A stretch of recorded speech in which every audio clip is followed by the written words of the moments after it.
ॐ सहनाववतु सहनौ भुनक्तु सह वीर्यं करवावहै तेजस्विनावधीतमस्तु मा विद्विषावहै।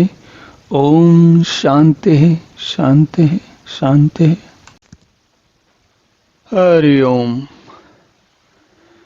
तो अब भगवान कहते हैं, अव्यक्तम व्यक्तिम आपन्नम मन्यते माम अबुद्धया परम भावम अजानन्तः मम अव्ययम अनुत्तमम। तो इस श्लोक में बहुत कुछ हो रहा है और मुझे नहीं मालूम कि यह श्लोक सामान्य जन में कितना प्रसिद्ध या प्रचलित है, पर इसमें बात बड़ी गंभीर और बहुत महत्वपूर्ण कही जा रही है। जैसे जब हम स्कूल कॉलेज में पढ़ते हैं तो कुछ बड़े इम्पोर्टेंट क्वेश्चंस होते हैं ना, ये इम्पोर्टेंट वाली बात है। तो यहाँ पर चलिए देखते हैं कि भगवान क्या कह रहे हैं और क्या इम्पोर्टेंट है यहाँ पर। तो सबसे पहले तो यह समझा जाए, इसमें जो विशेषता है इस श्लोक में, वो कुछ विशेष शब्दों में, जो विशेषणों में है। जैसे एक तो है अव्यक्तम और एक है अजानंता, ये जो वाला है। और इसके अलावा एक शब्द है ये जो अव्ययम आ रहा है, ये अनुत्तमम आ रहा है। तो 4-5 विशेषण दिए हुए हैं और हर विशेषण का एक विशेष अर्थ है।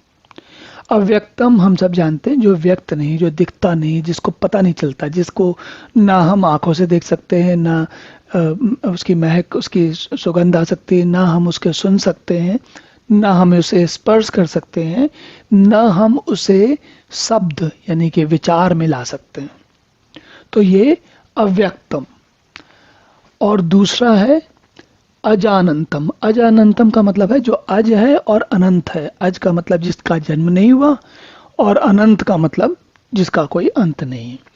इसी प्रकार मम अव्ययम, जो ये अव्ययम लिखा हुआ है, अव्ययम का अर्थ होता है जो कभी छीण नहीं होता, झड़ता नहीं है, खत्म नहीं होता, चुकता नहीं है। और ये जो आखिर वाला है ये है अनुत्तमम। अनुत्तमम का अर्थ होता है जो ऐसा उत्तम है कि उसके जैसा कोई है ही नहीं। अब इन 4-5 जो हमने विशेषण देखे, इन विशेषणों को देखने के बाद अब जरा एक थोड़ी और बात पे ध्यान देते हैं कि क्या कह रहे हैं भगवान। भगवान कहते हैं व्यक्तिम आपन्नम मन्यते माम अबुद्धया। माम अबुद्धया मतलब जो अबुद्ध है, मतलब जो कि बुद्धिमान नहीं है, अबुद्धया। और मन्यते मतलब मानते हैं। और व्यक्तिम आपन्नम, व्यक्तिम मतलब व्यक्ति की तरह, और आपन्नम मतलब जो सीमित है, जो पूरा सब तरफ जिसकी सीमाएं हैं, जो क्षुद्र है, जो सामान्य है।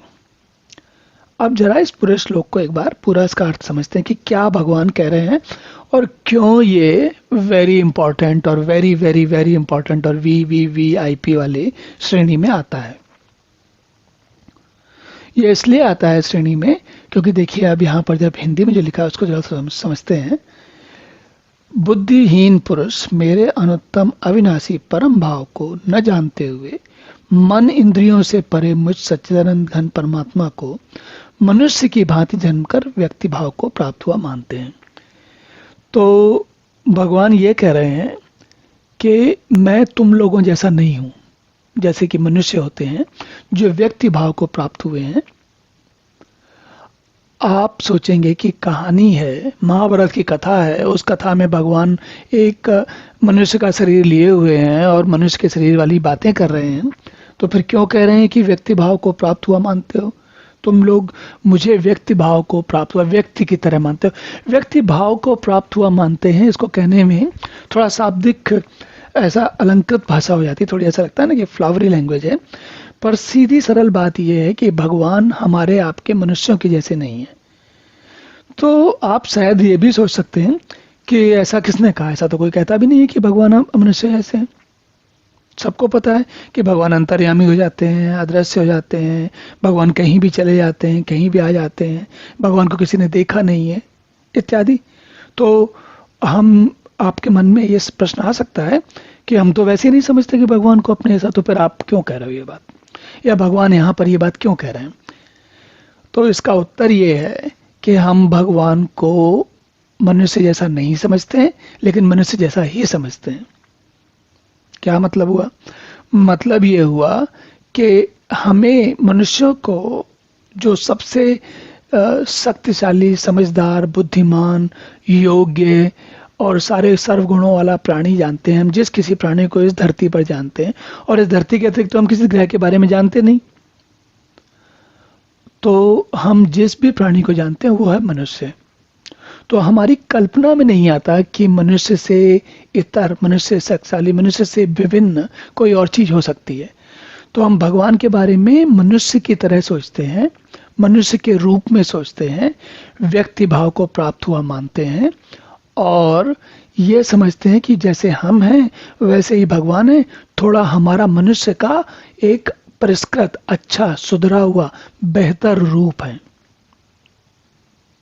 जबकि भगवान इस बात को एकदम साफ मना कर रहे हैं, और उसके लिए उन्होंने 5 अलग अलग विशेषण प्रयोग किए हैं यहाँ पर।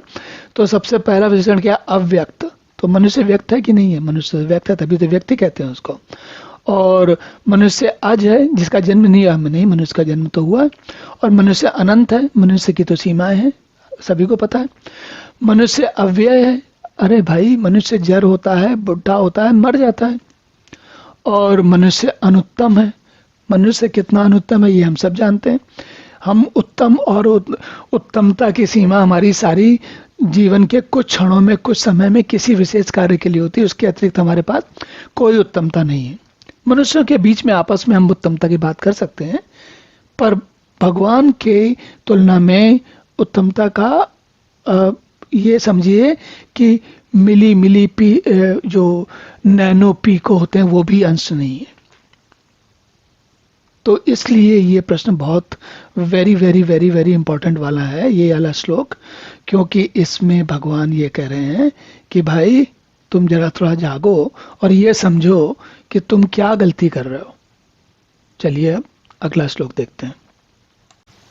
ओम पूर्णमदः पूर्णमिदं पूर्णात् पूर्णमुदच्यते पूर्णस्य पूर्णमादाय पूर्णमेवावशिष्यते।